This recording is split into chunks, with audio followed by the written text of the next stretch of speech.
Hello,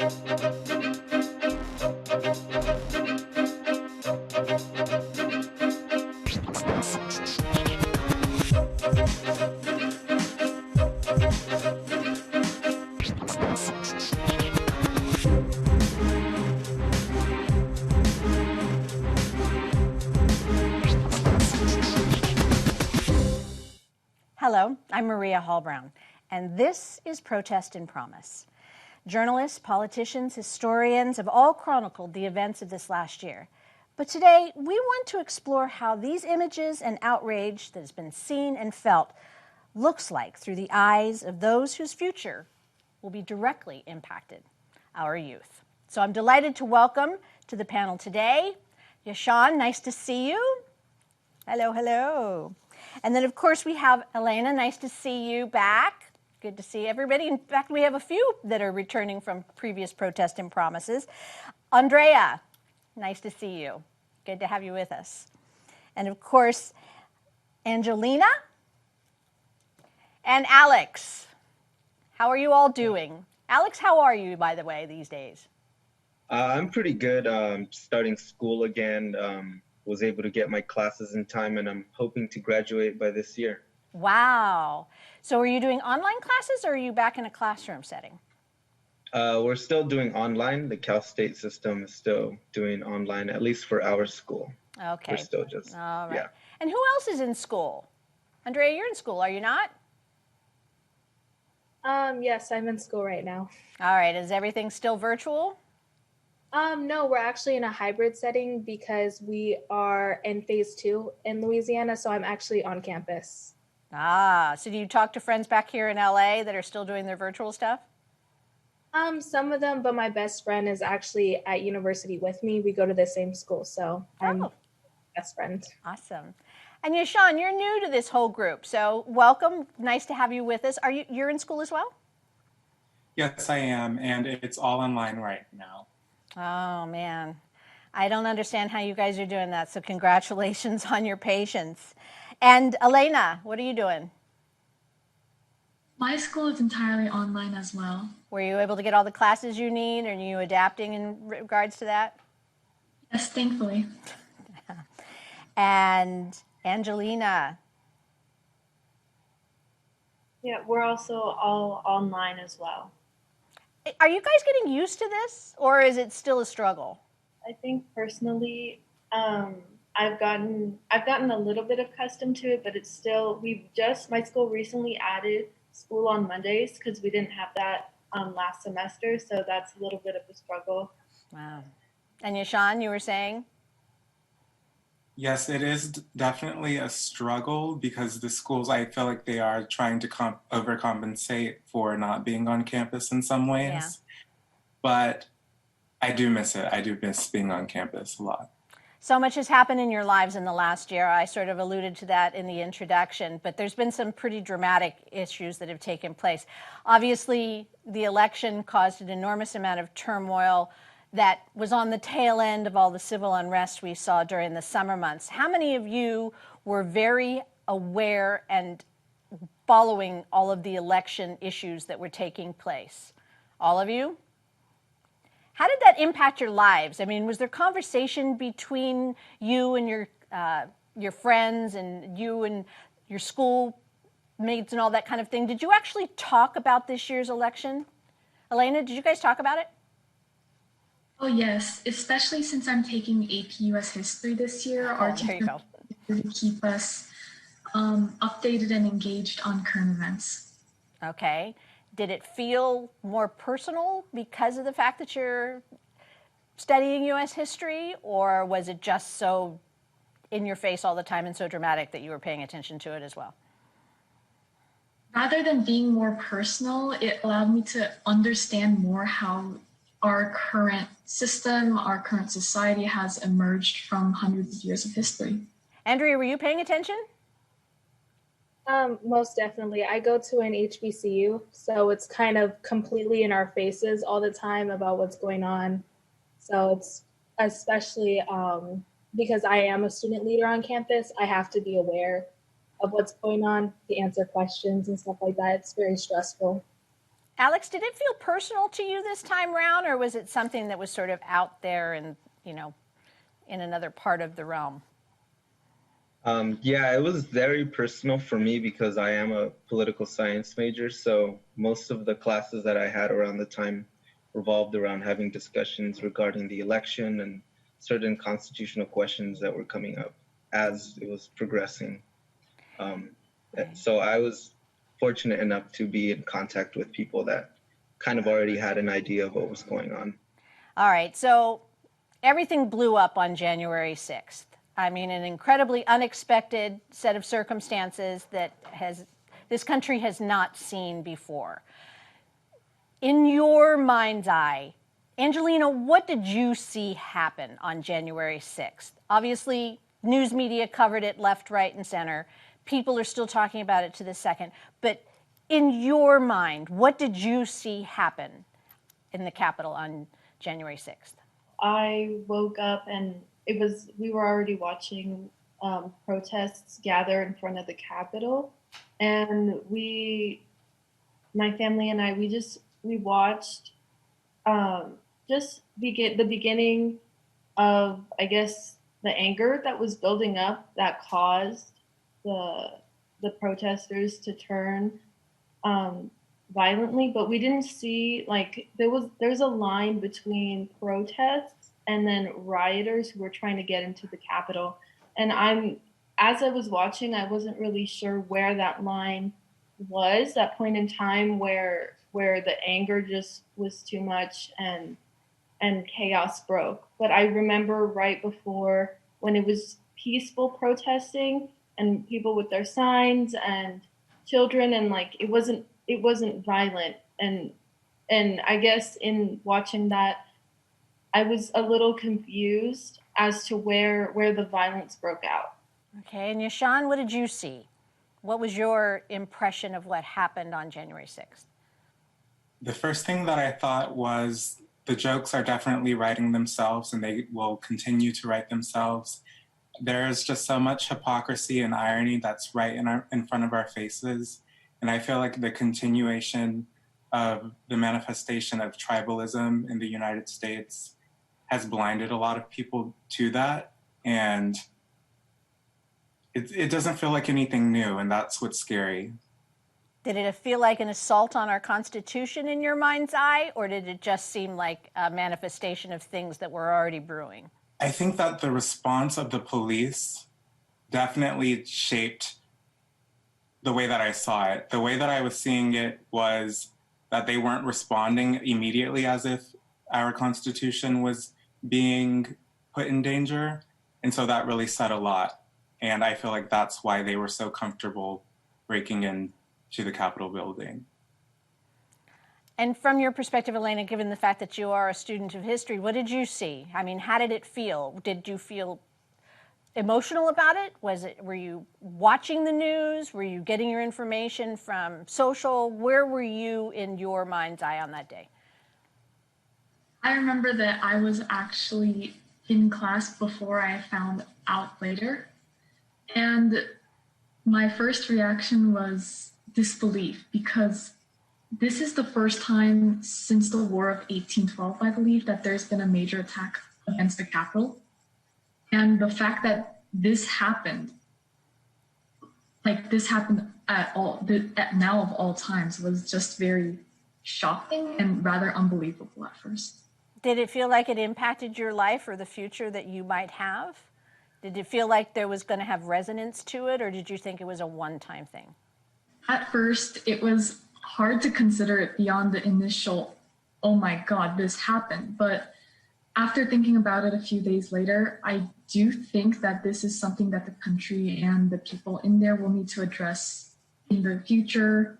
And Alex, as a political science person, what did you see? How did you feel? What was the conversation in your world on that day? Did it have a visceral impact on you, or were you sort of distanced from it? And how did it resonate with you?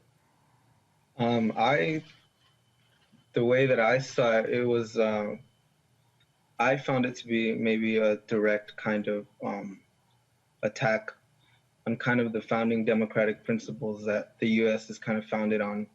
And to kind of see this happening, like within the democracy, the democracy, the shining city on the hill, it kind of sends a message to everyone else that even the most protected democracy is, subject to these types of constitutional crises as well.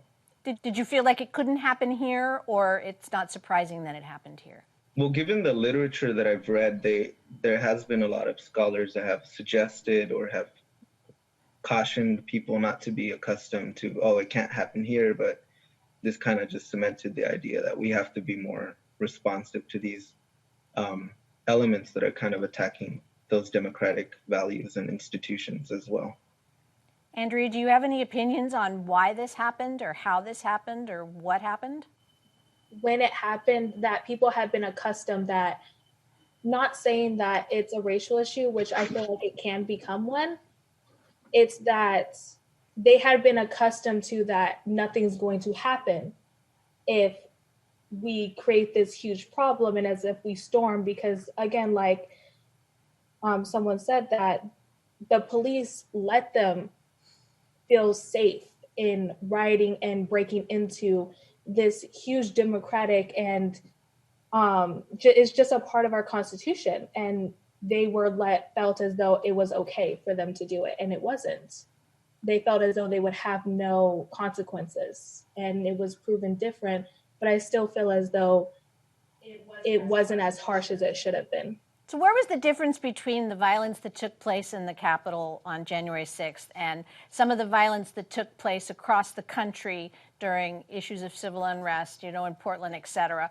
What's the difference in your mind's eye? Because there's been a lot of conversation about, what's the same and where is it different, and why or how is it different? I feel as though it's different because in a lot of the other rioting, I like to say as a people, we have been pushed to this limit. We have been pushed to need to show that we can be violent. Because again, like it's been said in the literature, it's been hundreds of years of we have been wanting these changes to happen and just been pushed back and pushed back and pushed back. We have tried to be civil and have peaceful protests. And I feel as though many people have felt in seeing people dying for what they believe in, that they needed to be violent and be shown that you can't push us and not have any consequences. The difference is that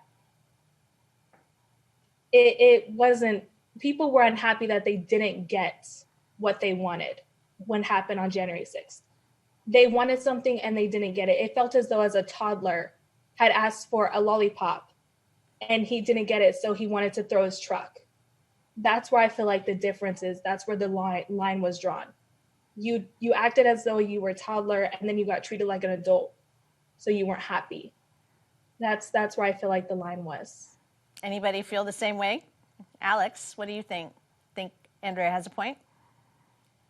Yeah, I would say that in terms of like what they were trying to like accomplish, they're two very different things. Wherein we have one group that is fighting for, acceptance, fighting for accountability and justice, and we have another group who's kind of, maybe not intentionally, but is kind of causing demonstrous damage to our democracy as a whole in trying to contest the election that way. So I think they're different in essence. Yeah. Angelina, what do you think about how how people are interpreting what happened? Do you think that there is any value in what happened on January 6th in any way, shape, or form, or do you think it was just a horrible tragedy? It's kind of like, I don't think it wasn't a horrible tragedy. I think it was a symbolic representation of kind of the ignorance that can be instilled in the country. And there's no real value besides kind of enlightening the country with what was going on in the office, in the administration for the past 4 years, and what it built up. It created this like this this turmoil that turned violent.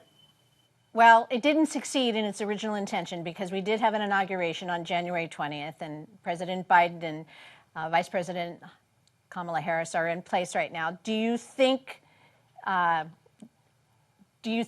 we're in a different era now? I mean, what are your thoughts about this administration? What are your thoughts about the shift of power? What are your hopes?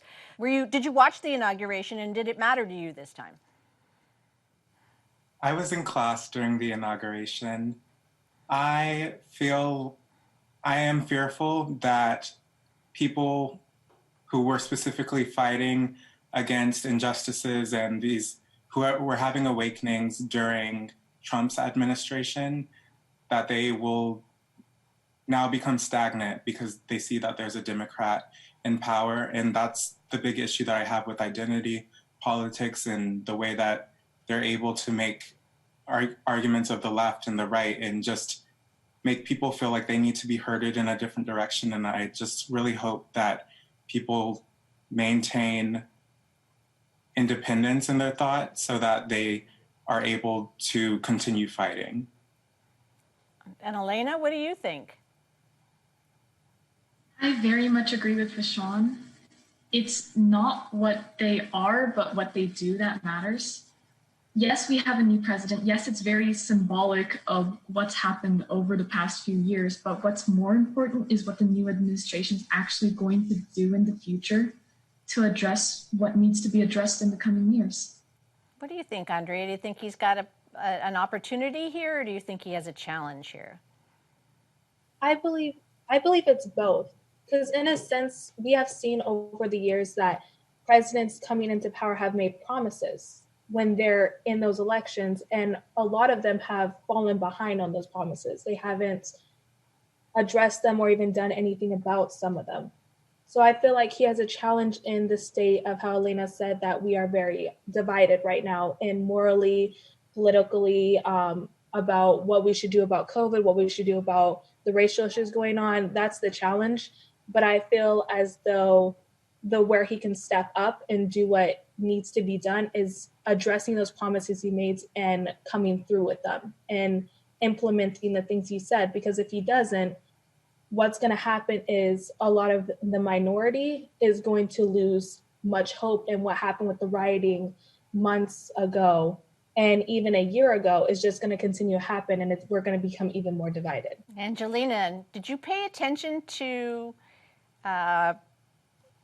elections prior to this one? I mean, I know of obviously a few of you are actually students of history and political science, et cetera, but was this particular election cycle different for you? I think the coronavirus right now should be the main priority of this administration in the beginning, and then again continuing the tackle of systematic racism and long effects of injustice. But I think this election there was a lot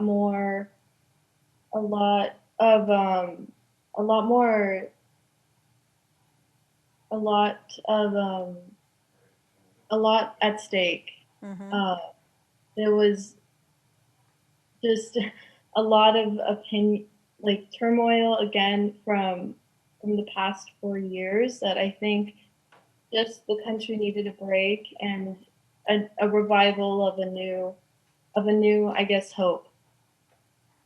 Alex, thinking about the whole idea of being a student and studying political science, et cetera, you are now, all of us, everyone is living through the era will be written about, will be studied, will be thought about, will be debated, will be interpreted.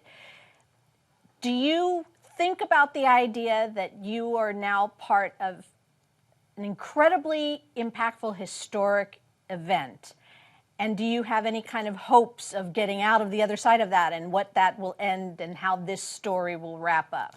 Yeah, I am pretty aware that this will be a period that'll probably be named by historians to be quite remarkable, but I'm also fairly optimistic about what the future entails. This administration luckily only lasted for 4 years, Yet there will be a lot to be unpacked. But the incoming administration, I'm fairly optimistic about, even if I do have my own fair critiques of the administration.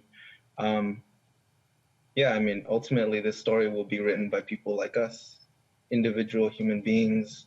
I mean, they can write about, the leaders on top, but ultimately, who drove these movements and shifts in political considerations was determined by people on the ground.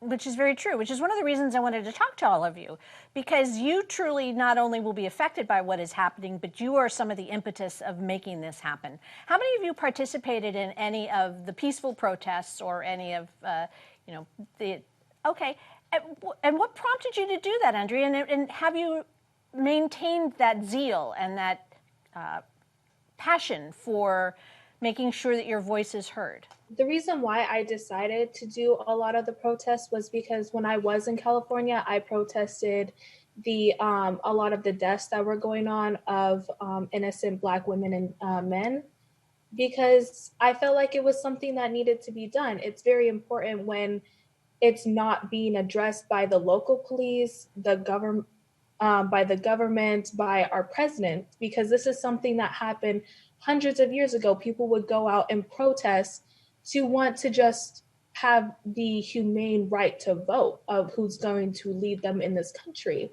So for us to still see people dying to this day over stuff that's very minor, of going into a store and might having a fraudulent bill, which could have been talked about very calmly, and to die for just something that's a small act that could have been solved quickly, I feel like is very unhumane. And then later on, there was a situation in Louisiana where they wanted to take away women's rights to have an abortion. I believe that was very unhumane to women. What happens if it wasn't a choice of women? Because many things in this day and age are not people's choices. So I felt that the government should not be able to make what a woman should do with her body. Mm-hmm. So there was many things that needed to be protested. It wasn't something I decided just any day. It was something that needed to be done. And you still have the enthusiasm towards all these causes that you believe passionately about? Yes, I for sure do. It was passed in Louisiana. That bill, I believe it's unconstitutional. I will continue to protest about the unconstitutional right to choose whether a woman should have an abortion or not. I will continue to do this till I believe the day I die, for things that I believe are not right. So in general, all of you, do you think all of this turmoil, as difficult as it's been and as troublesome as it's been with living through a pandemic, do you think it's activated you to be more engaged in civil issues and to make your voice be heard and to stand up and to actually do something about it? Yashawn, has this activated you in some way?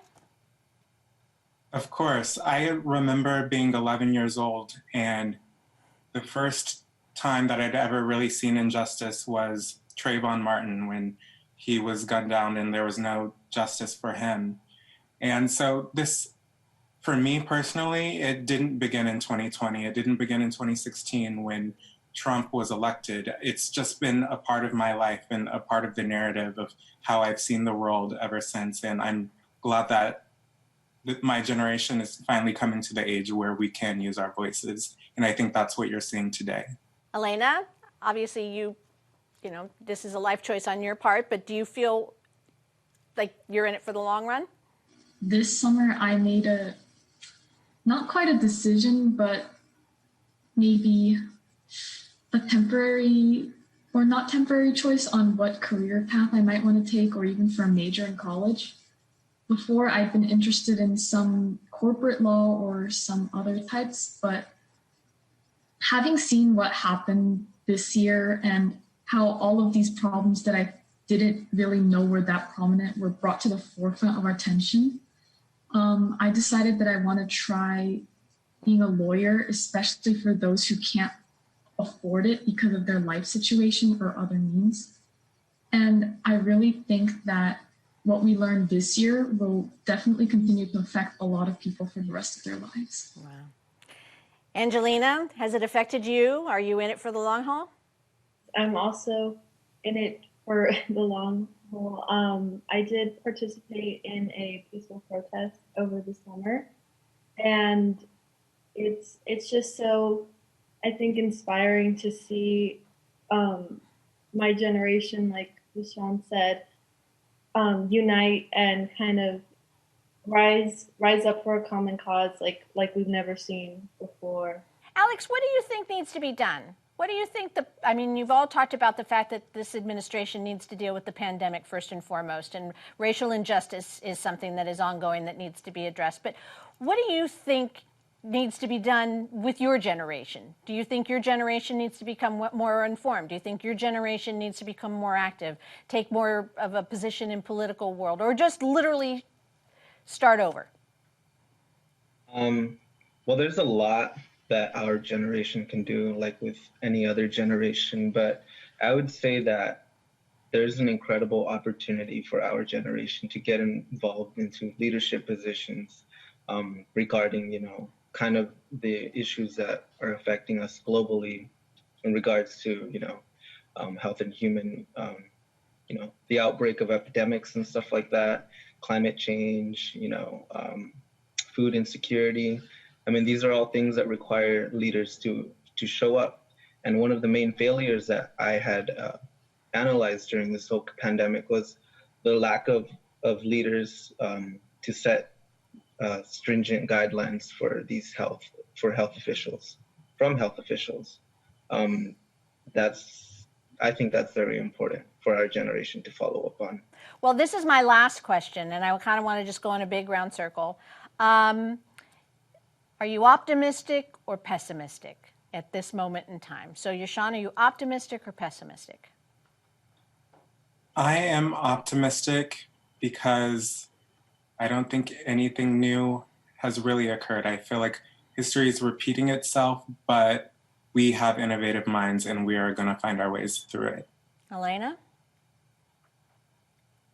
I agree that I think that I personally am optimistic as well, because in the past year, every time we said that things couldn't get worse, it seemed like it did. But we managed to make it through all of it, and we actually have hope for a better future, a new generation to change things that we think needs to be changed.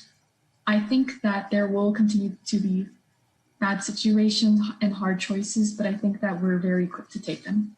Andrea? Optimistic or pessimistic? I'm a little bit of both, just because I've lived through, this is about to be 3 presidencies.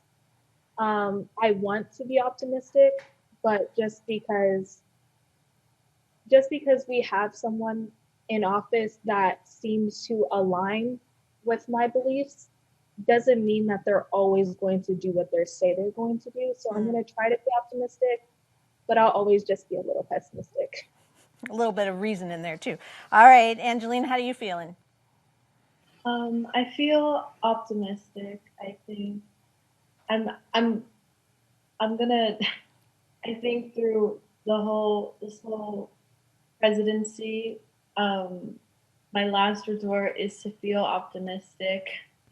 And we have, I think, with our generation, our strength has really, really shown through this past year, and I feel very optimistic about that as well. All right, Alex, last word's yours. I'm fairly optimistic. New incoming administration, and I've liked some of the executive orders that the president has been making. Do I think there could be more that's done? Of course, but there's a lot of political considerations and battles and stuff like that. So, I'm fairly optimistic, and I mean, one can only hope, right? I really want to thank all of you for being a part of this, and your honesty and your candor, your intelligence and your thoughtful answers to my questions. And I want you to all be safe and enjoy whatever stage in life you're in. Okay. And that's a wrap on Protest and Promise.